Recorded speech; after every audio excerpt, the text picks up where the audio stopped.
ذکر حق کے نور سے روشن ہے اس کی صبح و شام، اس کے ہر گوشے میں گونجے حق تعالیٰ کا کلام۔ یہ ادارہ مجلس تعلیم القرآن جس کا نام۔ كتب عليكم إذا حضر أحدكم الموت إن ترك خيرا الوصية للوالدين والأقربين بالمعروف حقا على المتقين، فمن بدله بعدما سمعه فإنما إثمه على الذين يبدلونه إن الله سميع عليم۔ فمن خاف من موص جنفا أو إثما فأصلح بينهم فلا إثم عليه إن الله غفور رحيم۔ يا أيها الذين آمنوا كتب عليكم الصيام كما كتب على الذين من قبلكم لعلكم تتقون أياما معدودات، فمن كان منكم مريضا أو على سفر فعدة من أيام أخر، وعلى الذين يطيقونه فدية طعام مسكين، فمن تطوع خيرا فهو خير له، وأن تصوموا خير لكم إن كنتم تعلمون۔ شهر رمضان الذي أنزل فيه القرآن هدى للناس وبينات من الهدى والفرقان، فمن شهد منكم الشهر فليصم، ومن كان مريضا أو على سفر فعدة من أيام أخر، يريد الله بكم اليسر ولا يريد بكم العسر ولتكملوا العدة ولتكبروا الله على ما هداكم ولعلكم تشكرون۔ وإذا سألك عبادي عني فإني قريب أجيب دعوة الداعي إذا دعان فليستجيبوا لي وليؤمنوا بي لعلهم يرشدون۔ أحل لكم ليلة الصيام الرفث إلى نسائكم هن لباس لكم وأنتم لباس لهن، علم الله أنكم كنتم تختانون أنفسكم فتاب عليكم وعفى عنكم، فالآن باشروهن وابتغوا ما كتب الله لكم وكلوا واشربوا حتى يتبين لكم الخيط الأبيض من الخيط الأسود من الفجر، ثم أتموا الصيام إلى الليل ولا تباشروهن وأنتم عاكفون في المساجد، تلك حدود الله فلا تقربوها، كذلك يبين الله آياته للناس لعلهم يتقون۔ ولا تأكلوا أموالكم بينكم بالباطل وتدلوا بها إلى الحكام لتأكلوا فريقا من أموال الناس بالإثم وأنتم تعلمون۔ صدق اللہ العظیم۔ آمنت بما انزل اللہ۔ قرآن پاک کا دوسرا پارہ دوسرے ہی نمبر کی صورت شریفہ سورۃ البقرہ کا 23واں رکوع جو 6 آیات بینات پر مشتمل ہے، اور اس کے علاوہ گزشتہ رکوع کی 3 آیتیں جو کچھ عرض کرنے سے رہ گئی تھی ان کو بھی ملا لیا گیا۔ ان آیات بینات کا ترجمہ کچھ اس طرح ہوگا: فرض کیا گیا تم پر جب آئے تم میں سے کسی کی موت کا وقت، اور اگر وہ مال چھوڑ رہا ہو، وصیت کرنا والدین کے لیے اور قرابت داروں کے لیے دستور کے مطابق حق ہے پرہیزگاروں پر، پھر جو کوئی بدل دے اسے اس کے سننے کے بعد تو بے شک اس کا گناہ اسی پر، ان لوگوں پر جو اسے تبدیل کریں گے، اب بے شک اللہ سننے والا جاننے والا ہے۔ اور جسے خوف و وصیت کرنے والے کی جانب سے دانستہ، نادانستہ یا دانستہ گناہ کا، اور پھر وہ اصلاح کر دیں ان کے درمیان، تو اس پہ کوئی گناہ نہیں، اب بے شک اللہ مغفرت فرمانے والا، رحم فرمانے والا ہے۔ اے وہ لوگ جو ایمان لے آئے، تم پہ روزے فرض کیے گئے جیسے تم سے پہلے لوگوں پر فرض کیے گئے تھے، تاکہ تم میں جی کو تھامنے کا سلیقہ آ جائے۔ گنتی کے دن ہیں، پھر بھی تم میں کوئی مریض ہو یا سفر میں ہو تو پھر وہ ان دنوں کی گنتی کو بعد میں پوری کر سکتا ہے۔ اور ان لوگوں پر جو اس کی طاقت رکھتے ہوں، فدیہ ہے مسکین کا کھانا کھلانا، ایک ترجمہ۔ اور دوسرا اس کا ترجمہ یوں بھی ہو سکتا ہے کہ اور جو لوگ بمشقت، انتہائی مشقت کے ساتھ روزہ رکھ سکتے ہیں، ان کو اجازت ہے فدیے کی، جو مسکین کو کھانا کھلانا ہے۔ اور جو کوئی بھلائی میں، نیکی میں مسابقہ، سبقت کرے تو اسی کے لیے بہتر ہے، اور اگر تم روزہ رکھ لو تو یہ زیادہ بہتر ہے تمہارے لیے، اگر تم جانتے ہو۔ مہینہ رمضان کا وہ جس میں قرآن کو نازل فرمایا گیا، جو سارے انسانوں کے لیے ہدایت اور دلائل ہیں اس میں ہدایت کے، اور حق اور باطل کو الگ الگ کر دینے۔ تو تم میں جو کوئی اس ماہ مکرم میں موجود ہو اسے چاہیے کہ وہ روزہ رکھے، ہاں جو کوئی مریض ہو یا سفر پہ ہو پھر وہ گنتی بعد کے دنوں میں پوری کر لے۔ اللہ تمہارے ساتھ آسانی کا معاملہ فرمانا چاہتا ہے، اور وہ تمہیں کسی مشقت میں نہیں ڈالنا چاہتا، تاکہ تم روزے کی گنتی کو پوری کر لو، اور اللہ کی کبریائی بیان کرو اس بات پر کہ اس نے تم کو ہدایت سے نواز دیا، اور تاکہ تم شکر ادا کرو۔ اور جب آپ سے پوچھتے ہیں میرے بندے میرے بارے میں، تو بے شک میں تو قریب ہوں، میں قبول کرتا ہوں دعا کرنے والے کی دعا کو جب جب وہ مجھ سے دعا کرے۔ پھر انہیں بھی چاہیے کہ وہ مجھ پر ایمان لے آئیں، کہ وہ میرے احکام کو قبول کرنے اور مجھ پر ایمان لائیں، تاکہ ان پر ہدایت کے راستے کھول دیے جائیں۔ حلال کر دیا گیا تمہارے لیے روزے کی راتوں میں بیویوں سے بے لباس ہونا، وہ لباس ہیں تمہارا اور تم ان کے لباس ہو۔ جانتا ہے اللہ کہ تم اپنے آپ سے خیانت کر رہے تھے، پھر اس نے توجہ فرمائی تم پر اور آسانی کا معاملہ فرما دیا تمہارے ساتھ۔ اب تم ان سے مباشرت کر سکتے ہو، تلاش کرنے کے لیے اس چیز کو جسے اللہ نے تمہارے لیے لکھ دیا ہے، اور کھاؤ اور پیو یہاں تک کہ ظاہر ہو جائے تم پر دھاری صبح کی رات کی سیاہ دھاری سے، اور پھر پورا کرو روزہ رات تک، اور نہ مباشرت کرو بیویوں سے اس حال میں کہ تم اعتکاف میں ہو مسجدوں میں۔ یہ اللہ کی حدیں ہیں، تم ان کے قریب بھی مت پھٹکنا۔ اسی طرح بیان فرماتا ہے اللہ اپنی آیتوں کو لوگوں کے لیے تاکہ وہ ڈریں، اور نہ کھاؤ آپس میں ایک دوسرے کے مال ناجائز طریقے پر، اور نہ ہی انہیں پہنچاؤ حکام تک تاکہ تم اس مال کا ایک حصہ ہضم کر جاؤ لوگوں کا گناہ کے ساتھ، اور تم جانتے تو ہو۔ اس رکوع میں تو روزے کے مضامین بیان ہوئے 23ویں رکوع میں۔ اوپر کی جو آیت گزشتہ ہفتے چھوٹ گئی تھی اس سلسلے میں عرض کر دیں، کیونکہ درس کے ختم ہوتے ہی کچھ لوگوں نے سوال کرنا شروع کر دیا تھا، نہ میرا خود کا ارادہ یہ تھا کہ انشاءاللہ سورہ نساء کے موقع پر عرض کروں گا میں، اگر اللہ مہلت دے اس وقت تک، لیکن چونکہ کچھ لوگوں کو ایسا لگا کہ یہ مضمون ایسا ہے کہ اس پر ابھی فوراً بولا جانا ضروری ہے۔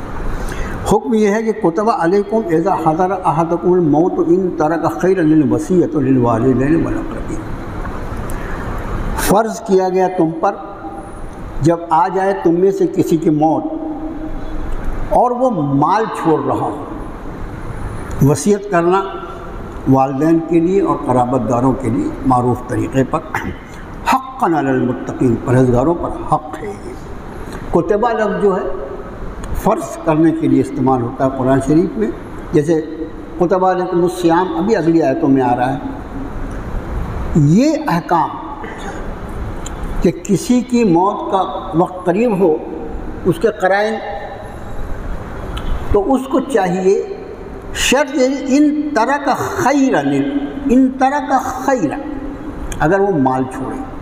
سب سے پہلی بات یہ بات عرض کرنا کہ مال، اس کو رب تعالیٰ نے لفظ خیر ارشاد فرمایا۔ خیر جو ہے نا، عربی زبان میں بھلائی کو کہا جاتا ہے، اور یہ خیر کا اپوزٹ لفظ جو وہ شر ہے، جس کا مطلب برائی ہوتا ہے۔ ابھی اتفاق ہے یہ، ہمارے امام محترم نے جو پہلی رکعت میں جو نماز جو پہلی رکعت میں سورہ عادیات کی جو تلاوت کی انہوں نے، اس میں فرمایا انہ لحب الخیر لشدید، یہ انسان مال کی محبت میں بہت ہی سخت ہے۔ تو خیر کا لفظ جو ہے وہ مال کے لیے استعمال ہوا۔ اس کا معنی یہ قرآن شریف کا ایک لفظ ایک جگہ استعمال ہوتا ہے تو وہ اپنے اندر کتنی تشریحات رکھتا ہے کہ مال فی نفس ہی کوئی بری چیز نہیں ہے۔ بعض مذاہب، اب وہ ان کا نام وغیرہ لینے سے کوئی فائدہ نہیں، بیچارے انہوں نے ایسا سمجھا کہ مال کا کمانا جو ہے بہت بڑا عیب ہے، اس لیے سب سے پہلے ترک دنیا کو چھوڑ دو، بھیک مانگ کے کھانا کھاؤ، لوگ کمائیں ہم کھائیں۔ بعض ہمارے یہاں بھی جن کو قرآن و سنت سے زیادہ تعلق نہیں ہے، اپنی مرضی سے جو لوگ قرآن اور حدیث کی تشریح کرنے کے چکر میں پڑتے ہیں، ان کے یہاں بھی مال، ارے مال تو دنیا دار، ارے رب تعالیٰ نے اس کو خیر فرمایا مال کو۔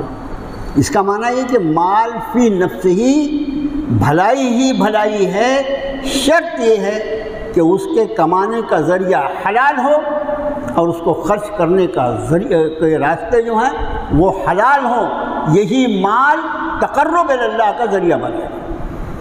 اب انداز فرمائیں، جس دین میں 5 ارکان میں سے 2 آخری رکن جو ہیں زکوٰۃ اور حج، وہ تو 100% مال سے متعلق ہے نا۔ نہ ہر آدمی پہ زکوٰۃ فرض ہے، نہ ہر آدمی پہ حج فرض ہے۔ جس کو اللہ نے صاحب مال، اب یہ کہ اس نے جائز طریقے پر مال کمایا، اس میں اللہ نے جن حقوق کو مقرر فرمایا تھا، وہ چاہے حقوق واجبہ ہوں یا حقوق نافلہ ہوں، ان حقوق کو برابر ادا کیا۔ غور یتیموں کا اور غریبوں کا، ضرورت مندوں کا اور سائلین کا اور فقر رقاب کا، ان سب کا خیال کیا۔ اور اپنے آپ پر بھی حدیث شریف میں عجیب بات فرمائی، اللہ کے رسول صلی اللہ علیہ وسلم فرمایا، اللہ تم کو جو نعمتیں عطا فرماتا ہے ان نعمتوں کے اثرات تم پر دیکھنا پسند فرماتا۔ اللہ نے مال دیا تو ٹھیک ٹھاک رہے، اچھا کپڑا ہو، اچھی گاڑی ہو، اچھا مکان ہو، اسراف نہ ہو۔ خوب آدمی سمجھ لے اسراف حرام ہے، اسراف منع ہے، اور اپنی جائز ضرورت کو اپنی جائز کمائی سے پورا کرنا کوئی حرج نہیں ہے، عین عبادت۔ اس لیے مال کا کمانا جائز طریقے پر عبادت، اس کو ان راستوں میں خرچ کرنا جو متعین کی ہے شریعت مطہرہ نے ایک ایمان والے کے لیے، یہ سارا کا سارا کل مل کر عبادت بنتا ہے، اس میں سے کوئی چیز عبادت سے۔ اس لیے مال فی نفس ہی کوئی خراب چیز نہیں ہے، خرابی ہمارے اندر پیدا ہو جاتی ہے اگر معاذ اللہ ہم اس کے حاصل کرنے کا طریقہ غلط استعمال کریں، یا اللہ نے مال عطا فرما دیا اور اس کو خرچ ان راستوں پہ کرے جو اللہ کی نافرمانی اور ناراضگی کا ہے، تو پھر یہی مال جو ہے یہ ہمارے لیے زحمت اور مصیبت کا سبب بنے۔ فرمایا اب والدین کے لیے اور اقربین کے لیے وصیت کرنا ہے۔ ان آیات کے نازل، یہ آیتیں جو ہیں یہ سورۃ النساء میں، سورۃ النساء کی آیت نمبر 11-12، جس میں اللہ عز و جل نے ہر مرنے والے مومن کی میراث کو خود تقسیم فرما دیا، اس کے حقدار مقرر فرما دیے، ان کے حصے مقرر فرما دیے۔ ان آیتوں کے نزول کے پہلے یہ آیت نازل ہوئی تھی۔ کیوں نازل ہوئی تھی؟ اس وقت جو چلن تھا سماج کا اور معاشرے کا وہ یہ تھا، اور آج بھی ہمارے بھی کون سا چلن ہے، اس وقت معاشرے میں یہ عام بات تھی کہ کوئی شخص مر گیا، اس کے مال پر بیٹے جو تھے وہ قابض ہو جاتے تھے۔ اور بیٹے بھی کیا، بڑا بیٹا جو تھا وہ بیٹھ جاتا تھا سانپ کے جیسا۔ ابھی اس وقت ہمارے یہاں کیا ہو رہا ہے، ہمارے یہاں کیا تقسیم ہوتی ہے میراث، بیٹا قابض ہو جاتا تھا، ماں کا کوئی حصہ نہیں، بہنوں کا کوئی حصہ نہیں، کچھ نہیں، سب ہڑپ لیا۔ تو رب تعالیٰ نے فرمایا کہ جو شخص مال چھوڑ رہا ہو، اس لیے کہ میراث میں تقسیم کیا ہوگا، مال تقسیم ہوگا، مال ہوگا تو تقسیم ہوگا، نہیں ہوگا تو بیچارے کو قرض چھوڑ کے جا رہا ہوگا تو کیا ہے، قرض چھوڑ کے جا رہا ہے، یہ قرض کے الگ مسائل ہیں، لیکن مال چھوڑے گا تو تقسیم ہوگا۔ اس لیے رب نے شرط رکھی کہ ان ترک خیرا، اگر مال کو چھوڑ رہا ہو تو اس کے ذمے ہے کہ وہ والدین کے لیے اور اپنے اقربا کے لیے، والدین کے لیے بھی، اس کے والدین زندہ ہوں یہ بھی ہو سکتا ہے، اور پھر اس کے جو دوسرے رشتہ دار ہیں ان کے لیے مناسب حصے کی وہ وصیت کر جائے۔ گویا سورہ نساء کے نزول کے پہلے، اس آیت کے نازل ہونے کے بعد اب جو میراث تقسیم ہوتی تھی اس میں یہ بندش لگ گئی کہ ایک ہی شخص پورا مال ہڑپ نہیں کر سکتا تھا، بلکہ وہ جو وصیت کر جائے اس وصیت کے اعتبار سے اس کا مال اس کی موت کے بعد تقسیم کیا جانا ہے۔ کب تک؟ جب تک سورہ نساء کی آیتیں نازل۔ اب سورہ نساء کی جب آیتیں نازل ہو گئیں تو حد مقرر کر دی اللہ عز و جل نے کہ یہ انہی لوگوں کے درمیان مال تقسیم ہوگا جس کے حصے اللہ نے مقرر فرمائے ہیں۔ ہاں کوئی کلالہ ہو جس کا کوئی آگے پیچھے کوئی وارث نہ ہو، وہ چاہے مرد ہو یا عورت ہو، اس کے الگ مسائل ہے۔ کلالہ ویسے 11 اور 12 نمبر کی آیت میں بھی بیان فرمایا، اور خود سورۃ النساء کی سب سے آخری آیت جو ہے وہ بھی کلالہ کی میراث کی تقسیم کے بارے میں ہے، اور بعض مفسرین یہ کہتے ہیں کہ وہ قرآن کی سب سے آخری آیت ہے۔ اب جب اللہ نے میراث تقسیم فرما دی تو نبی کریم صلی اللہ علیہ وسلم نے حد بندی فرما دی۔ سنن ترمذی میں یہ حدیث شریف ہمیں ملتی ہے، لا وصیت للوارث، لا وصیت للوارث، لا وصیت للوارث، وارث کے لیے کوئی وصیت نہیں۔ جن کا اللہ نے حصہ مقرر کیا ہے ان کے لیے اگر کوئی وصیت کرنا چاہے اس کی وصیت کل عدم قرار دی جائے گی، پھاڑ کے پھینک دیا جائے گا۔ ان کے لیے تو وصیت کرنے کا حقدار ہے جن کا حصہ شریعت مطہرہ کے مطابق تیری میراث میں باقی نہیں، تیرے میراث میں نہیں لگتا۔ پھر علماء نے فرمایا کہ وصیت احادیث مبارکہ کی روشنی میں ابھی بھی فرض ہے اس شخص کے لیے جس کے ذمے کسی کی کوئی امانت واجب العطا۔ میرے پاس کسی نے امانت رکھا، میں نے کسی سے قرض لیا، اب آدمی اپنا بیوپار کر رہا ہے، اپنا کام کر رہا ہے، اپنی ڈیلنگ کر رہا ہے، اس میں کسی نے امانت لا کے رکھ دیا یا ہم نے کسی سے قرض لیا، تو ظاہر ہے کہ اس کی وصیت ہم کو لکھ کے رکھنا چاہیے کہ میرے اوپر فلاں فلاں فلاں کا اتنا قرض ہے، اور فلاں فلاں جو لوگ ہیں ان کی امانت میرے پاس رکھی ہوئی ہے، فلاں جگہ میں نے رکھا ہے، اس لیے کہ کب میری آنکھ بند ہو جائے، میری آنکھ بند ہونے کے بعد کسی بھی فرد بشر کا کوئی نقصان نہیں ہونا چاہیے اور سماج میں کوئی فتنہ فساد برپا نہیں ہونا چاہیے۔ تو یہ وصیت جو ہے ابھی بھی فرض ہے جس کے ذمے کسی کی امانت، یا پھر ایسے لوگوں کے لیے وصیت کرنا جس کا شریعت میں کوئی حصہ نہیں، جیسے جس کے لیے بہت شور کیا جاتا ہے، ایک ایسا دین ہے اگر باپ کے سامنے اس کا بیٹا مر جائے تو پوتے کا حق مقرر نہیں کیا، معاذ اللہ۔ ارے وراثت تقسیم ہوتی ہے سلسلے وار، باپ کے مرنے کے بعد بیٹا حقدار ہوگا تو بیٹے کے مرنے کے بعد اس کا لڑکا یعنی وہ اس کے بڑے میاں کا پوتا حقدار ہوگا۔ جب بیٹا ہی مر گیا، بیچ میں سلسلے ٹوٹ گیا تو اب کیسے اس کو پہنچے گی؟ ہاں، اس کے لیے شریعت مطہرہ نے وصیت کی اجازت ابھی بھی رکھی ہے۔ کوئی شخص اپنے مال میں 1/3 مال کے لیے وصیت کر سکتا ہے ان لوگوں کے لیے جو اس کے شرعی وارث نہیں۔ مطلب دو چیزیں، وصیت کے لیے دو شرائط ہوئیں، ایک تو وصیت یا تو اپنے حقوق کی ادائیگی کے بارے میں ہوگی، وہ تو فرض ہے، لیکن اس کے علاوہ اگر وصیت کی اجازت ہے تو ایک ان لوگوں کے لیے جو اس کی وراثت میں حصے دار نہیں ہیں، دوسرے اس کی ایک شرط یہ ہوگی کہ اس کو صرف 1/3 مال کی وصیت کی اجازت ہے۔ اگر 1/3 مال سے زیادہ کی وصیت کر جائے تو اس کی وصیت لاگو صرف 1/3 پر ہوگی، 33.33 اتنے پر لاگو ہوگی۔ اس لیے کہ اگر وہ سب کے لیے وصیت کر جاتا ہے سارے مال کے لیے تو اس کے اصل وارث جو ہیں وہ بیچارے محروم رہ جائیں گے۔ شریعت مطہرہ اس کی کبھی بھی اجازت نہیں دی۔ اس کے بعد ایک لطیفے جیسی بات، میراث جو تقسیم ہوتی ہے اس کے لیے شرط ہے دین کا ایک ہونا۔ کسی مسلمان کا وارث کوئی کافر نہیں ہو سکتا، اسی طرح کسی کافر کا وارث کوئی مسلمان نہیں ہو سکتا۔ قرآن شریف میں ہے کیا یہ؟ قرآن شریف میں، قرآن شریف میں تو براہ راست رب تعالیٰ یہ آپ احادیث مبارکہ جو ہیں وہ کتنی اہمیت کی حامل ہیں قانون اسلام میں، وہ ان اندھوں کو اور بہروں کو اور ان اپاہجوں کو معلوم ہونا چاہیے جن کو لگتا ہے کہ حدیث شریف کی معاذ اللہ کیا ضرورت ہے۔ قرآن شریف میں رشتہ داروں کے حقوق گنوائے، جناب محمد الرسول اللہ صلی اللہ علیہ وسلم نے یہ بات ارشاد فرمائی کہ کسی مومن کا وارث کافر نہیں ہو سکتا، کافر کا وارث مومن نہیں۔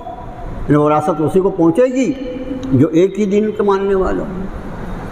ایک بڑے عالم، بہت بڑے دارالعلوم سے فارغ، انہوں نے اس مسئلے پر بڑی اچھی کتاب لکھی اور انہوں نے اپنا واقعہ لکھا۔ انہوں نے اس آیت شریفہ کی تشریح میں اپنا واقعہ لکھا۔ انہوں نے کہا کہ میں تو ایک ایسی فیملی سے ہوں، ایسے خاندان سے ہوں جو میرا پورا خاندان غیر مسلم، میرے ماں باپ بھی غیر مسلم ہیں۔ میں نے بہت کوشش کیا کہ وہ اسلام قبول کریں، لیکن ان کی تقدیر میں اللہ نے ہدایت نہیں دی۔ اب مجھے اللہ نے صاحب مال بنایا ہے۔ وہ عالم لکھتے ہیں، بہت بڑے مدرسے کے فارغ، یہ اللہ کا معاملہ ہے، ہدایت بھی دے، ایمان بھی دے اور ایک بڑے مدرسے سے فارغ ہونے کا شرف بھی عطا فرمائے۔ انہوں نے کہا کہ میرے والدین جو ہیں، ظاہر ہے کہ میرے مرنے کے بعد مجھے اللہ نے جو مال دیا ہے اس میں ان کا کچھ حصہ نہیں ہے، لیکن میں اگر ان کے لیے وصیت کر جاؤں تو یقینی طور پر میں وصیت ان کے لیے کر سکتا ہوں۔ مجھے ایسا لگتا ہے جیسے یہ آیت شریفہ اللہ نے میرے لیے نازل فرمائی۔ قیامت تک کے مسائل جو ہیں اسے اللہ کی کتاب نے حل فرمائے ہیں۔ بہرحال اب اس کے بعد ارشاد فرمایا وَمَن بَدَّلَهُ بَعْدَ مَا سَمِعَهُ فَإِنَّمَا اسْمُهُ عَلَى اللَّهِ۔ کسی نے کوئی وصیت کی تو وصیت رائٹنگ میں، ہمارے ہاں رائٹنگ ہر چیز لکھ لینا چاہیے، لیکن اگر کوئی چیز لکھی نہیں گئی ہے اور اس پر شرعی گواہ موجود ہیں تو اس کی بھی پوری اہمیت ہے۔ ابھی یہ نکاح نامے اور سب یہ جو ہے نا، یہ چکر 100 سال کے اندر کا ہی۔ 100 سال کے پہلے جتنے نکاح ہوتے تھے نا، اپنے دادا پر دادا اور لکڑ دادا، بس سب زبانی رہتا تھا۔ اللہ کے فضل سے اللہ پاک نے چلایا نا سب نسلوں کو۔ تو ہمارے یہاں دین میں زبان کی کوئی بات کہی جائے اور اس پر گواہ مقرر کیے جائیں تو اس کی بھی اہمیت ویسے ہی ہے جیسے کوئی لکھے ہوئے دستاویز کی، لیکن شرط یہ ہے کہ شرعی حدود میں ہونا چاہیے۔ اب کسی نے وصیت کیا، وصیت کر جس کے سامنے کیا، وصیت کرنے والا تو چلا گیا نا، جس کے سامنے وصیت کیا اس نے اس میں گڑبڑ کر دیا، کچھ گھوٹالہ کر دیا، اس کا ذمہ دار وہ شخص ہوگا، وصیت کرنے والا نہیں ہوگا۔ لیکن فرمایا کہ فَإِنَّمَا اسْمُهُ فَمَن بَدَّلَهُ فَمَن خَافَ مِن مُوصٍ جَنَفًا أَوْ إِثْمًا فَأَصْلَحَ بَيْنَهُمْ فَلَا إِثْمَ عَلَيْهِ۔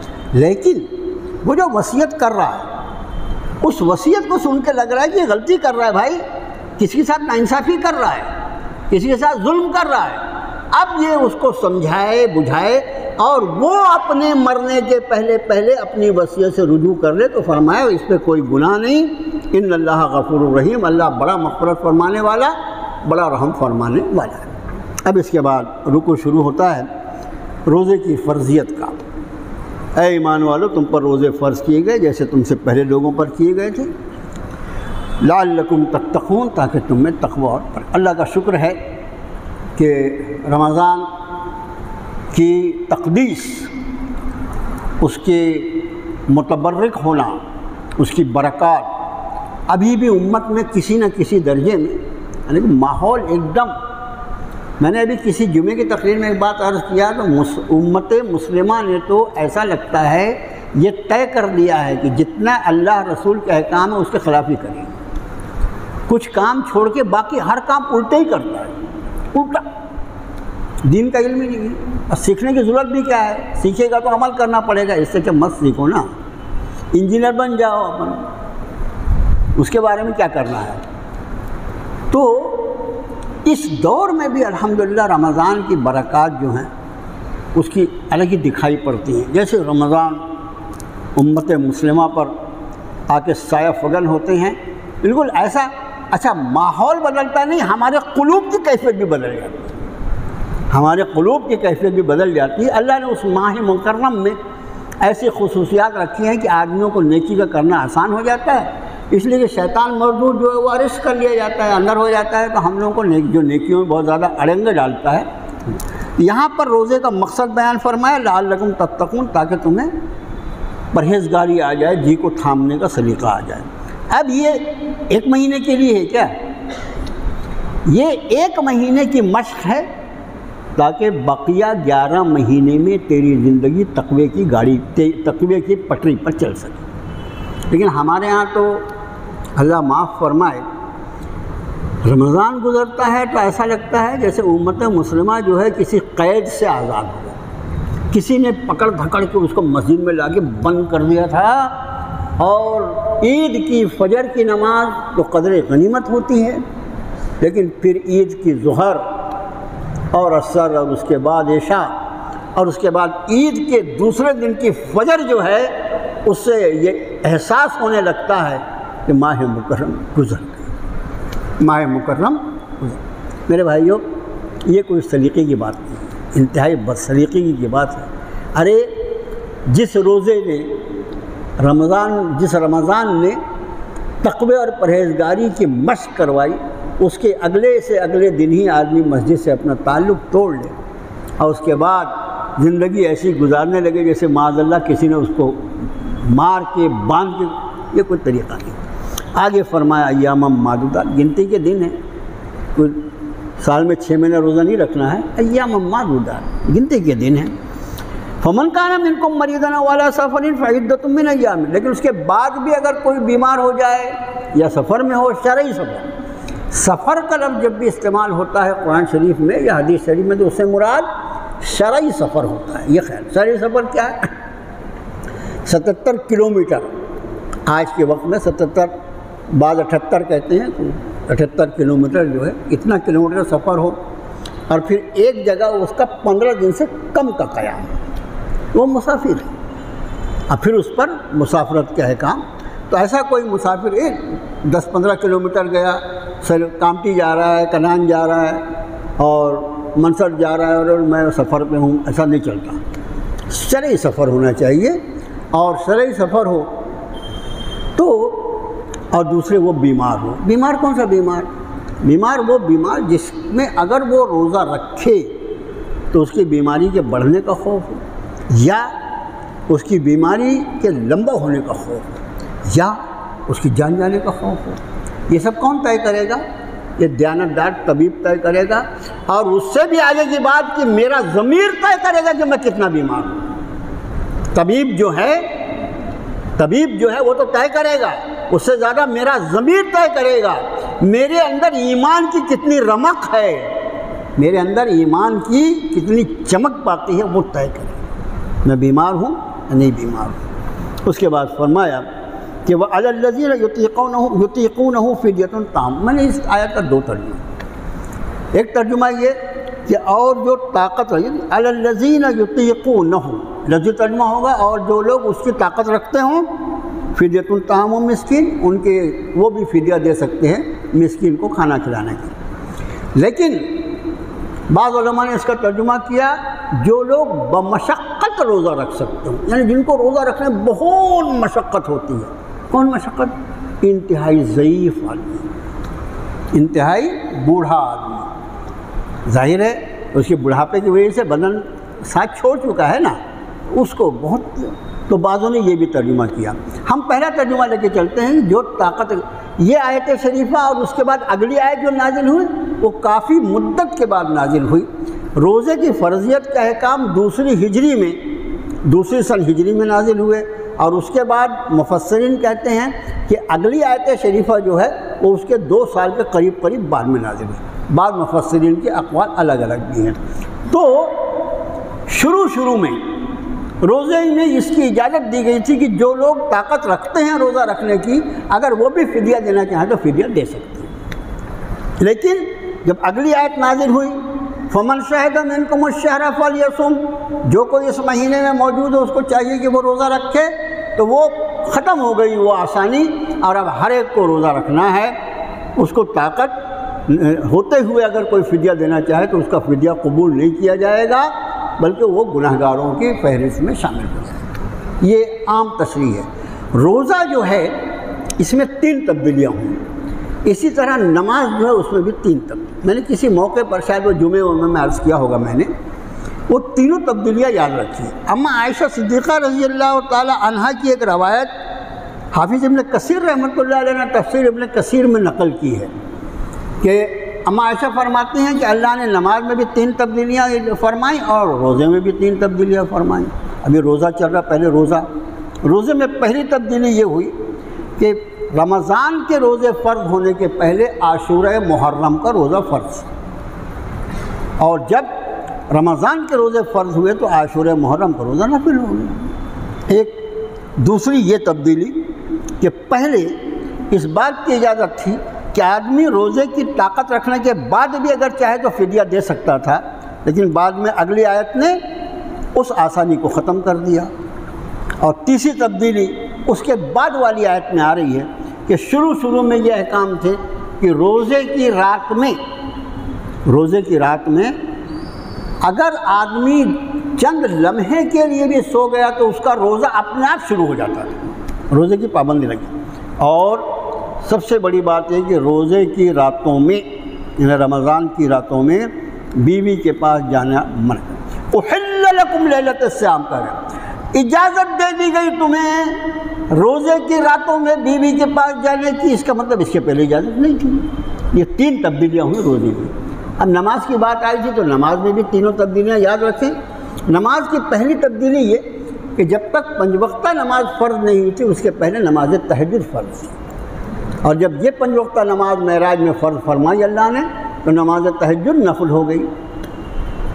دوسری تبدیلی جو ہے نماز میں وہ یہ کہ پہلے شروع جب نماز فرض ہوئی تو ایک مدت تک مکی زندگی میں بھی اور مدنی زندگی میں بھی اللہ کے رسول صلی اللہ علیہ وسلم اپنا رخ مبارک جو ہے وہ بیت المقدس کی طرف کرتے تھے، اور بعد میں رب تعالیٰ نے بیت اللہ شریف کو، مسجد حرام کو قبلہ بنا دیا۔ دوسری تبدیلی ہوئی۔ اور تیسری تبدیلی یہ کہ شروع میں حالت نماز میں گفتگو بات چیت کرنے کی اجازت تھی، لیکن جب قرآن کی آیت نازل ہوئی وَقُومُوا لِلَّهِ قَانِتِينَ، اللہ کے سامنے ادب سے کھڑے رہو، تو وہاں سے بات چیت کرنے کی اجازت منسوخ ہو گئی۔ تو یہ 3 تبدیلیاں روزے میں اور 3 تبدیلیاں نماز کے احکام میں۔ اب یہ سب جو ہے وہ میرے پروردگار، میرے مولا، میرے کریم آقا کی مہربانی ہے۔ انہیں خوب معلوم ہے کہ اپنے بندوں پر کون سا حکم کس طرح نافذ کیا جائے اور کتنی قسطوں میں نافذ کیا جائے جس کو میرے بندے آسانی سے ادا فرما سکے۔ وہ ذات جو اپنے آپ میں علیم حکیم ہے، اس سے زیادہ کوئی علم والا نہیں، اس سے زیادہ کوئی حکمت والا نہیں، اس کے سارے احکام میں ان گنت حکمتیں پوشیدہ ہوتی ہیں۔ آگے فرمایا کہ فدیۃ طعام مسکین، جو فدیہ کتنا ہے روزے کا اور نماز کا فدیہ دونوں ہے۔ ایک مسکین کو دونوں وقت کھانا کھلانا، اب اس کے اگر کھانا نہیں کھلانا اس کے بدلے کچھ دینا ہے تو جو ہمارے ہاں صدقہ فطر کی مقدار ہے 1 کلو 900 کچھ گرام، سیدھا 2 کلو کر لو اس کو، 1 کلو مطلب 2 کلو گیہوں کی قیمت۔ لیکن بڑا مفسرین جو ہیں ہمارے ہاں، یعنی ان پہ ان کی نگاہ ہمارے مولانا خالد سیف اللہ رحمانی مجدد العالی اپنی تفسیر آسان تفسیر میں فرماتے ہیں کہ ایک مسکین کا 2 وقت کا کھانا، ایک مسکین کا 2 وقت کا کھانا ہونا چاہیے، یہ فدیہ ہے۔ اب سوال یہ پیدا ہوتا ہے کہ آج اگر ہم 2 کلو گیہوں کی قیمت 30 روپے کلو کے حساب سے دے تو 60 روپے میں ایک آدمی 2 وقت کھا سکتا ہے کیا؟ وہ فرماتے ہیں کہ چونکہ اتنی گیہوں کی قیمت میں آدمی 2 وقت نہیں کھا سکتا، اس لیے فدیہ دینے والے کے لیے یہ زیادہ بہتر ہے، اگر وہ اتنی رقم دے گا تو بھی وہ ہو جائے گا، لیکن زیادہ بہتر یہ ہے کہ بجائے اتنے گیہوں کی قیمت دینے کے وہ اتنی رقم فدیے میں ادا کرے جس سے ایک آدمی یعنی معمولی قسم کا جو کھانا بیچارہ غریب آدمی کھاتا ہے وہ 2 وقت کھانا کھا سکے۔ میرے خیال سے آج کے وقت میں 100 روپے سے کم، 50 روپے سے کم میں تو کہیں کھانا ہوتا نہیں ہے۔ ہوٹل یعنی کم سے کم درجے کی بھی ہو تو وہ 50 روپے میں 50-60 روپے میں، تو فدیہ اگر کسی کو دینا ہے اس کا خیال رکھیں۔ اب آگے فرمایا وَأَن تَصُومُوا خَيْرٌ لَكُمْ إِن كُنتُمْ تَعْلَمُونَ، یہ ساری آسانیاں ہم نے دی، لیکن اگر تم روزہ رکھو گے تو یہی بہتر ہے۔ اسے کیا ہوا؟ حالت سفر میں بھی بیماری کی جو میں نے عرض کیا نا، میرا ضمیر بتائے گا کہ میں کتنا بیمار ہوں، میرا ضمیر بتائے گا کہ میں کتنا بیمار ہوں۔ ارے ہمارے یہاں کام شوگر میں آدمی اگر روزہ رکھے تو گر جاتا ہے، فلانا ہوتا ہے۔ اللہ کا شکر ہے 30 سال سے روزہ رکھ رہے ہیں، شوگر بھی اچھی خاصی رہتی ہے، اللہ پاک نے ہمیشہ حفاظت فرمایا۔ اور یہ سوچ کے روزہ رکھتے ہیں کہ جب گرنے کا وقت آئے گا اور واپسی کا وقت آئے گا تو کون سی مہلت ملنے والی ہے؟ ارے جانا ہی ہے تو روزے کی حالت میں چلا جائے۔ رب کائنات فرمائے میرا بندہ میرے لیے روزہ رکھ کے آیا ہے، اس سے کیا پوچھنا ہے، اس سے کیا پوچھنا، جانے دو اس کو، روزہ رہا ہے اس کو چھوڑ دیتا ہوں۔ اس لیے میں نے عرض کیا کہ اصل چیز ضمیر ہے، تو کتنا بیمار ہے اور کیا کر سکتا ہے۔ آخر وَأَن تَصُومُوا خَيْرٌ لَكُمْ إِن كُنتُمْ تَعْلَمُونَ، اگر تم روزہ رکھو تو یہی تمہارے لیے بہتر ہے اگر تم سمجھتے ہو۔ اب آگے فرمایا شہر رمضان الذی انزل فیہ القرآن، رمضان ہی کا وہ مہینہ جس میں قرآن نازل فرمایا گیا، ھدی للناس، سارے انسانوں کے لیے ہدایت، ھدی للناس، سارے انسانوں کے لیے ہدایت، وبینات من الھدی والفرقان، اور جس میں واضح بیانات ہیں، دلائل ہیں ہدایت کے، اور حق اور باطل کو الگ الگ کر دیں۔ فرقان کہتے ہیں کسوٹی کو، کسوٹی کسی بھی چیز کی کسوٹی ہوتی ہے، مختلف چیزوں کو مطلب جانچنے کی، جیسے سونے کے لیے کسوٹی ہوتی ہے، ہر چیز کی جانچنے، دودھ کو چیک کرنا بھی کتنا اصلی ہے کتنا نقلی ہے، ہر چیز کے لیے کسوٹی۔ یہ حق اور باطل کی کسوٹی ہے۔ کسی کے ہاتھ سے اگر خدا نخواستہ قرآن نہ ہو اس کے ہاتھ میں، وہ حق اور باطل میں فرق نہیں کر سکتا۔ اس کو کوئی بھی شکیل بن حنیف بن کے اس کے ایمان کو اچک لے گا، آپ سمجھے؟ کوئی بھی ایسا اچکا آئے گا اور اس کے ایمان کو اور اس کو اچک لے گا۔ جب تک اس کے ہاتھ میں فرقان ہوگا، حق اور باطل کا کو ناپنے کا پیمانہ ہوگا، کوئی انشاءاللہ اس پر ہاتھ نہیں ڈالے۔ شیطان بھی پوری طرح ناکام ہو جائے گا، اس لیے کہ رب تعالیٰ نے فرمایا انہم عن السمع لمعزولون، یہ شیطان اس کو ہم نے معزول کر دیا ہے، اس کو محروم کر دیا ہے، یہ قرآن سن نہیں سکتا جب تک قرآن اس کی زبان پر ہوگا، جب تک یہ قرآن کے دائرے میں ہوگا، شیطان کی بھی ہمت نہیں ہوگی کہ اس کے بعد پتک سکے۔ آپ سمجھے؟ ایسا فرقان حق اور باطل کو الگ الگ کر دینے والا۔ فمن شہد منکم الشہر فلیصم، جو کوئی اس مکرم مہینے میں موجود ہو جو رمضان کا مہینہ ہے، اس کو چاہیے کہ وہ روزہ رکھے۔ جو پچھلے آیت شریفہ میں جو چھوٹ تھی اس چھوٹ کو رب تعالیٰ نے منسوخ کر دیا۔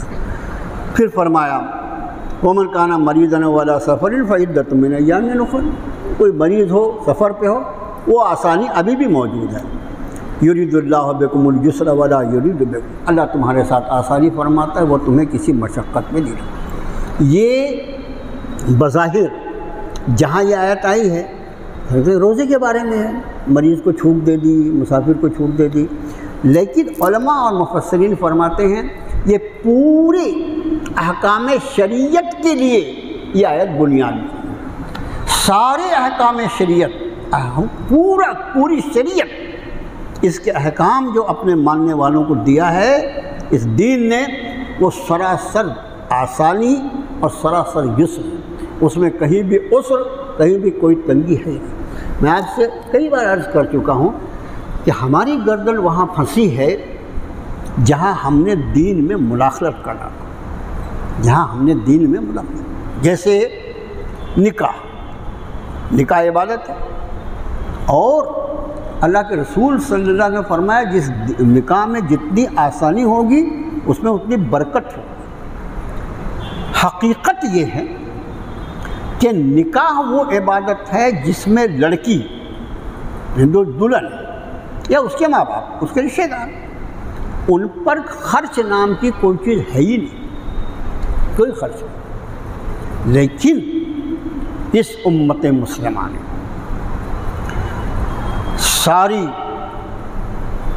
سارے اخراجات، سارے خرچ جو ہیں وہ دلہن والوں پہ ڈال دیا، ایسے کہ بیچارہ اگر معمولی آدمی ہو تو اس کے بس کی بات نہیں کہ وہ اپنی بیٹی کا نکاح کر سکے۔ نہ جانے کتنی بیٹیاں ابھی بھی ہمارے رسم و رواج کی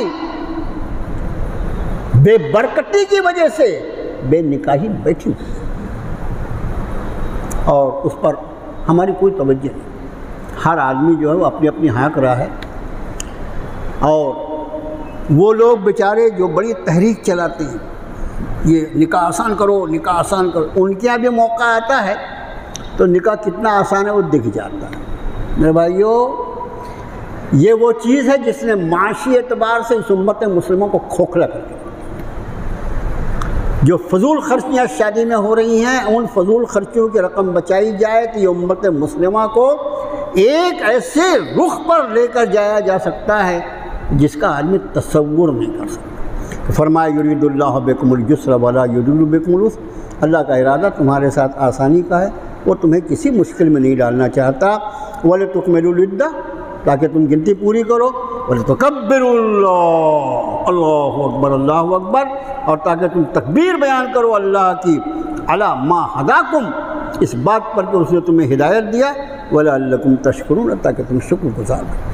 مفسرین فرماتے ہیں کہ وَلِتُكَبِّرُوا اللَّهَ میں نماز عید کی جو تکبیریں ہیں، 6 زائد تکبیریں جو واجب ہیں ہمارے یہاں، ان کا بھی اشارہ ہے۔ اب اس کے بعد یہ ہوا کہ رمضان آئے اور تقرب اللہ کے راستے کھل گئے، شیطان جو ہے وہ اس کو یعنی گرفتار کر لیا گیا، نیکیوں کا پلڑا آدمی کا خوب بھاری ہو گیا، ایک نیکی کا، ایک فرض کا ثواب 70 فرض کے برابر، نفل کا ثواب فرض کے برابر، رات اور دن اللہ کی رحمتیں، برکتوں کی بارش، جہنم کے دروازے بند کر دیے گئے، جنت کے دروازے کھل دیے گئے۔ اب آدمی کو لگا کہ رمضان گیا، اب میرا کیا؟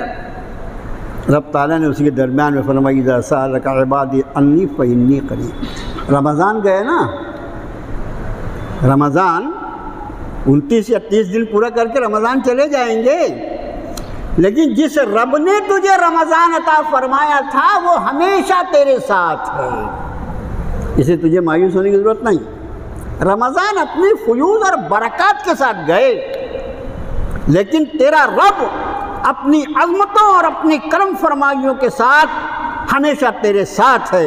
وَإِذَا سَأَلَكَ عِبَادِي عَنِّي فَإِنِّي قَرِيبٌ، بندے میرے بارے میں سوال کریں میں تو بالکل قریب ہوں۔ اجیب دعوت الداعِ اذا دعان، ہر پکارنے والے کی پکار کو، ہر دعا کرنے والے کی دعا کو قبول کرتا ہوں جب جب وہ مجھ سے دعا کرے۔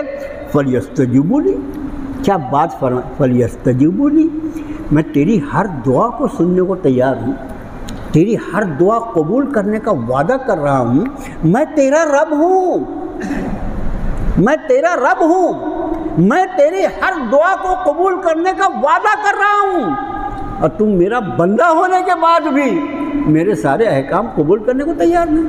اس لیے فرمایا فَلْيَسْتَجِيبُوا لِي، انہیں بھی چاہیے کہ لی کا لفظ جو ہے عربی نہ جانتے ہیں، فَلْيَسْتَجِيبُوا لِي کا لفظی ترجمہ کیا تھا ہے، انہیں چاہیے کہ وہ مجھے قبول کر لیں۔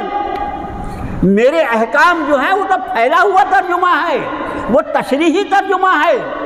اصل لفظ جو ہے لی کا مطلب ہوتا ہے جب میں نے ان کی ایک ایک ضرورت کو پورا کرنا اپنے ذمے لے لیا ہے، تو کیا ان کے ذمے یہ نہیں ہے کہ میری ربوبیت کو قبول کر لیں، میری عظمت کو قبول کر لیں، میری کبریائی کو قبول کر لیں اور میرے احکام کو اپنے اوپر لاگو کریں۔ فَلْيَسْتَجِيبُوا لِي وَلْيُؤْمِنُوا بِي، اور مجھ پر بھروسہ کر لیں۔ جب میں اتنی عظمتوں والا ہوں تو پھر اس کو میرے علاوہ کسی اور کی معاذ اللہ ضرورت ہے؟ کوئی وَلْيُؤْمِنُوا بِي، انہیں چاہیے کہ وہ مجھ پر ایمان لے آئیں، مجھ پر بھروسہ کر لیں، لَعَلَّهُمْ يَرْشُدُونَ، اور جب کامل ایمان کے ساتھ میرا ساتھ اس کو ملے گا، اس پر ہمیشہ رشد اور ہدایت کے راستے کھلے رہیں گے۔ اب جو میں نے عرض کیا کہ روزے میں جو تیسری تبدیلی ہوئی تھی، أُحِلَّ لَكُمْ لَيْلَةَ الصِّيَامِ الرَّفَثُ إِلَى نِسَائِكُمْ، اجازت دے دی گئی تمہیں، حلال کر دیا گیا تمہیں، تمہارے لیے روزے کی راتوں میں بیویوں سے بے لباس ہونا یا بیویوں سے مقاربت کرنا۔ أُحِلَّ لَكُمْ جو ہے یہ خود مطلب یہ اس کا مطلب، اس کے پہلے پابندی تھی، ہن لباس لکم وانتم لباس لہن، کیا بات، وہ عورتیں تمہارا لباس ہیں مگر انتم لباس، اور تم بھی ان کا لباس ہو۔ اب اللہ فرمائیں کہ میاں بیوی کی تمثیل، ان کے لیے کوئی مثال، اس سے بہتر کوئی مثال جو ہے 2 4 10 20 موٹی موٹی کتابیں جمع کر کے بھی کوئی دے سکتا ہے۔ اگر یہ فرما دیتے کہ شوہر جو ہے وہ لباس جسم ہے اور بیوی اس کا لباس ہے، یا یہ فرما دیتے کہ بیوی جو ہے وہ جسم ہے، شوہر لباس ہے، تو ظاہر ہے درجہ بندی ہو جاتی۔ لیکن یہاں پر ہن لباس لکم وانتم لباس لہن، اگر اس کو جسم سمجھو تو تم اس کا لباس ہو، اگر تمہیں جسم سے تمثیل دیا جائے تو وہ تمہارا لباس ہے۔ اور لباس وہ چیز اللہ نے بنائی ہے کہ لباس کے سامنے انسان کا پورا وجود ہمیشہ بے لباس رہتا ہے۔ یہ جملہ جو ہے سمجھ میں ہے کیا؟ لباس وہ چیز ہے جس کے سامنے انسان کا وجود ہمیشہ بے لباس ہوتا ہے، لباس اس کو ڈھانپ کے لے کے چلتا ہے۔ اس لیے جہاں تیری بیوی کی ذمہ داری ہے کہ وہ تیرے عیوب کو اور تجھ کو لباس کی طرح ڈھانپتے لے کے چلے، تیری بھی ذمہ داری ہے کہ وہ اس کے اندر جو کمزوریاں اور جو بشری کمیاں ہوں ان کو ڈھانپ پہ لے کے چلنا تیری بھی ذمہ داری ہے۔ میں اس میاں اور بیوی کے اس تمثیل پر ایسا جی چاہتا ہے کہ ایک آدھ گھنٹہ اس پر تقریر کرے آدمی، کیا رب تعالیٰ نے فرمایا، وہ تمہارا لباس ہے تم ان کا لباس ہو۔ اور لباس اور جسم کا تعلق ایسا ہے کہ آدمی اپنے آپ کو کسی کے سامنے ظاہر کرنے کے لیے لباس کا محتاج ہے۔ لباس ہمیں اس لائق کرتا ہے کہ ہم کسی کا سامنا کر سکیں۔ اگر لباس میں کچھ کمی ہو، جیسے آدمی اپنے گھر میں کم لباس میں ہوتا ہے، کم لباس میں اجازت ہے اس کی، لیکن وہ چڈی بنیان پہن کے گھومنا جو ہے نا وہ مسلمانوں کا شعار نہیں ہے، لیکن بدتمیزی ہے۔ ارے بابا، گھٹنے سے لے کے ناف تک جو ہے مردوں کا جو ہے یہ سطر ہے، ہمیشہ اس کو ڈھانک کے رکھنا فرض ہے۔ صرف بیوی کے سامنے اس کو کھولا جا سکتا ہے، باقی کسی کے سامنے نہیں کھولا جا سکتا۔ بعضوں کو دیکھو بیوقوف کی طرح گھر میں چڈی پہن، گھر میں نہیں باہر بھی نکل گئے چڈی پہن کے گھوم رہا ہے، تو شرم حیا نہیں کچھ بھی۔ یہ خیال رکھو کہ لباس جو ہے یہی ہمیں اس لائق بناتا ہے کہ ہم کسی کا سامنا کر سکیں۔ کتنی اہم چیز ہے۔ اب آگے ارشاد فرمایا کہ علم اللہ انکم کنتم تختارون انفسکم، اللہ کو جا معلوم ہے کہ تم اپنے آپ سے خیانت کر رہے۔ دیکھو، اللہ کی نافرمانی کو آدمی کی خیانت کے ساتھ تعبیر فرمایا کہ تم اللہ کی نافرمانی کر کے اللہ کا کیا بگاڑ لو گے؟ اس کو تمہاری عبادت کی معاذ اللہ کوئی ضرورت ہے کیا؟ نہیں نا، تمہیں کو اس کی عبادت کی ضرورت ہے۔ تو آدمی گناہ کر کے اللہ کے احکام کے خلاف کوئی عمل کرے تو اپنے ساتھ خیانت کرتا ہے۔ وہ اللہ کو معلوم ہے کہ تم خیانت کر رہے تھے اپنے ساتھ، فتاب علیکم، تم پہ توجہ فرمائی، وعفا عنکم، اور تم کو تمہارے ساتھ آسانی کا معاملہ فرما دیا۔ فلا نباشروہن وابتغوا ما كتب اللہ لکم، پھر اب تم مباشرت کرو ان سے، وابتغوا ما كتب اللہ لکم، اور تلاش کرو وہ چیز جو اللہ نے تمہارے لیے لکھی ہے۔ سارے مفسرین فرماتے ہیں کہ آدمی اور میاں اور بیوی کا ایک دوسرے سے ملنا، اس میں نیت کیا ہو؟ نیک اور صالح اولاد کا حصول، خواہشات نفسانی کا جائز جگہ پر پورا کرنا وہ، اور اس کے ساتھ ہی نیک اولاد کا حصول۔ وَكُلُوا وَاشْرَبُوا، کھاؤ پیو، حَتَّى يَتَبَيَّنَ لَكُمُ الْخَيْطُ الْأَبْيَضُ، یہاں تک کہ ظاہر ہو جائے تم پر سفید دھاری، من الخیط الاسود، کالی دھاری سے۔ یہ صبح صادق کی پہچان جو افطار سحر کا وقت ختم ہوتا ہے، یہ کالی دھاری سے سفید دھاری، یہ دونوں ایک دوسرے سے الگ ہو جائے، اس وقت تک کھا سکتے ہو۔ ثم اتموا الصیام الی اللیل، اور پھر روزے کو رات تک پورا کرو۔ ولا تباشروہن وانتم عاکفون فی المساجد، اور جب تم مسجدوں میں ہو تو تم ان سے بیویوں سے صحبت مت کرنا۔ تلک حدود اللہ، یہ اللہ کی حدیں ہیں، ولا تقربوها، ان کے قریب نہ جانا۔ کذالک یبین اللہ آیاتہ للناس لعلہم یتقون، اس طرح اللہ واضح فرماتا ہے اپنی آیتیں لوگوں کے لیے تاکہ وہ پرہیزگاری اختیار کریں۔ اب اعتکاف اور یہ سارے مسائل جو ہیں وہ الحمدللہ ہمارے اور آپ کے سامنے آتے رہتے ہیں۔ حالت اعتکاف میں آدمی تو مسجد میں ہوتا ہے نا، یہ فرمایا فی المساجد، اس لیے مفسرین فرماتے ہیں کہ ہر مسجد میں اعتکاف مسجد ہو، ہر مسجد میں اعتکاف ہو سکتا ہے۔ سب سے افضل عبادت اعتکاف جو مسجد حرام میں ہے، پھر مسجد نبوی میں ہے، پھر مسجد اقصیٰ میں ہے، پھر جامع مسجد۔ جامع مسجد کس کو بولتے ہیں؟ جامع، ہمارے یہاں جی اپن اب یہاں درس ہو رہا ہے جامع مسجد، جامع مسجد تو ہے یہ، لیکن جامع مسجد شریعت کی نظر میں جو ہے، آج یہ جامع مسجد کی بہت فضیلت ہے۔ اجر اور ثواب میں جامع مسجد کی نماز جو عام مسجدوں سے زیادہ اہمیت۔ جامع مسجد اس کو کہتے ہیں جہاں جمعہ ہوتا ہو، ہر وہ مسجد جہاں جمعہ ہوتا ہو وہ جامع مسجد ہے۔ پہلے ابھی بھی آپ دیکھیے بعض قصبے وغیرہ کے علاقے میں آپ چلے جائیں تو وہاں پر مسجدیں تو بہت ساری چھوٹی چھوٹی، کئی قریب کے گاؤں میں مسجدیں، لیکن جمعہ ہر جگہ نہیں ہوتا، اور اس کے احکام بھی ہیں۔ تو جمعہ جس مسجد میں ہوتا ہے وہ وہاں پر جامع، تو جامع مسجد لفظ کے اعتبار سے یہ ہوتا ہے کہ جامع مسجد وہ جہاں پر نماز جمعہ ادا کی جاتی ہے، اس کو جامع مسجد کہتے ہیں۔ اور پھر شہر کی سب سے بڑی، ابھی جو عرف میں عام ہے اس سے ہم کو بحث نہیں ہے، لیکن شرعی اصطلاح میں جہاں جمعے کی نماز ہوتی ہے اس کو جامع مسجد کہا جاتا ہے، کیونکہ وہ جامع مسجد کے فضائل دیکھ کر ہم کو بھی لگ رہا تھا کہ یار اپن ایسا کرو گاڑی گھوڑا باہر ہی رکھا کرو، سب مسجد اپن سب نماز یہاں پڑھیں گے، اتنا اجر و ثواب۔ لیکن بعد میں اللہ کے پاک نے جب اس کی تشریح دکھا دی کہ بھئی ہر تیرے گھر کے پاس کی بھی مسجد جامع مسجد ہے، اس لیے وہاں بھی نماز جمعہ قائم کی جاتی ہے۔ یہ نئی تشریح، اس کو ہمیشہ خیال رکھیں۔ اور وَلَا تَأْكُلُوا أَمْوَالَكُمْ بَيْنَكُمْ بِالْبَاطِلِ، ایک دوسرے کے مال کو باطل طریقے پر باطل لفظ جو ہے نا، اس کا اپوزٹ لفظ ہے حق، ایک دوسرے کا مال حق کے ساتھ کھاؤ، جو حق ایک دوسرے کے لیے ہے وہ باطل طریقے پہ نہیں کھانا۔ ایک میں نے آج درس کے شروع میں عرض کیا، ایک ایک لفظ کے اندر قرآن کی کتنی تشریح رہتی ہے، جتنے حقوق ہیں جس سے مال حق اور جائز ہوتا ہے وہ سب حق ہے، اور جس سے مال کا کھانا کسی کا جائز نہیں ہے وہ سب کے سب باطل طریقے ہیں۔ وَتُدْلُوا بِهَا إِلَى الْحُكَّامِ لِتَأْكُلُوا فَرِيقًا مِنْ أَمْوَالِ النَّاسِ بِالْإِثْمِ وَأَنْتُمْ تَعْلَمُونَ، اور نہ ہی لوگوں کا مال حاکموں تک پہنچاؤ تاکہ اس کا ایک حصہ گناہ کے ساتھ ہو۔ اس کا معنی آپ دیکھو 1500 سال پہلے قرآن نازل ہوا، اس کا معنی کہ آج ہی خالی چور نہیں ہے، یہ چوری اور یہ ڈکیتی جو ہے یہ مدتوں سے چل رہی ہے۔ آپ الفاظ دیکھو قرآن کی تو ذرا غور کرو، باطل طریقے میں مت کھاؤ، سود نہیں کھانا، رشوت نہیں کھانا، چوری کا مال نہیں کھانا، ہڑپ نہیں کر جانا، کسی کے ساتھ خیانت نہیں کرنا، یہ سب چیزیں ہو گئی۔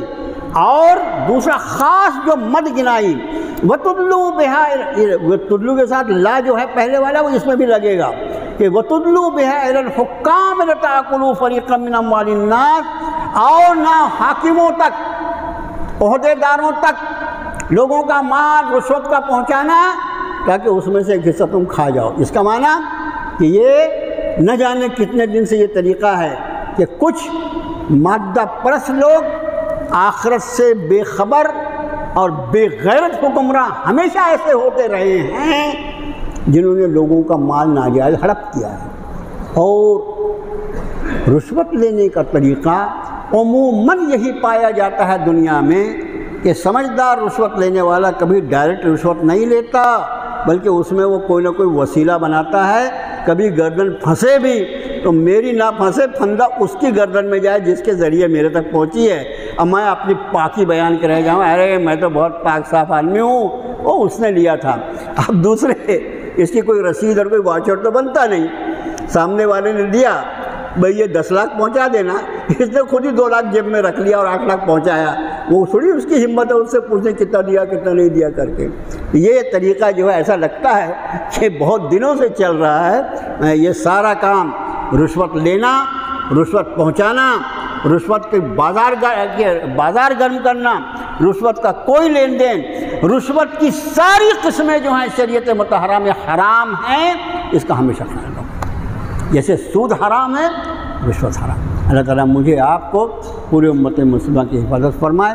اور میرے بھائیو پھر بہت ادب سے آپ سے درخواست کروں کہ مجلس تعلیم القرآن نے جو جگہ الحمدللہ لیا ہے اس کو بالکل اس کی رجسٹری کا وقت اگلی جنوری میں ہے، وقت بالکل قریب آ گیا ہے۔ بہت ادب سے گزارش ہے کہ آپ حضرات برائے کرم اس میں۔ دوسرے یہ کہ مرحوم عبدالحمید انصاری صاحب جو جماعت تبلیغ کے امیر ہوا کرتے تھے، ان کے پوتے محمد اشفاق جو کارپوریشن میں استاد ہوا کرتے تھے، یہ نوران اسپتال میں زیر علاج ہیں اور 7 دنوں سے بیچارے کوما کی حالت میں ICU میں ہیں۔